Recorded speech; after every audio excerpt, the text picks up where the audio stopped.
તો ગુજરાત યુનિવર્સિટીમાં ભરતી પરીક્ષાની શરૂઆત થશે તો બીજી પરીક્ષાની તારીખ પણ જાહેર કરવામાં આવી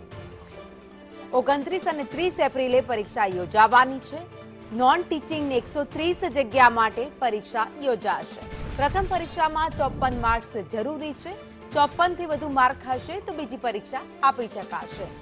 તો તારીખની જાહેરાત કરવામાં આવી છે નોન ટીચિંગની 130 જગ્યાઓ ખાલી પડી છે ઉમેદવારો ક્યારના રાહ જોઈને બેઠા છે વધુ અપડેટ સાથે સંવાદદાતા દિવ્યા ચૌહાણ અમારી સાથે જોડાઈ ગયા છે દિવ્યા ગુજરાત યુનિવર્સિટીમાં ભરતી માટે પરીક્ષા યોજાશે ભાવિની ગુજરાત યુનિવર્સિટીમાં 130 નોન ટીચિંગ બેઠકો માટેની પરીક્ષા યોજાઈ રહી છે જે દરમિયાન તેની તારીખ છે તે 29 અને 30 જાહેર કરી દેવામાં આવી છે મહત્વનું છે કે પ્રથમ પરીક્ષામાં 54 માર્ક જે ઉમેદવારોએ મેળવ્યા હશે તે જ બીજી પરીક્ષા આપી શકશે તેવા પ્રકારની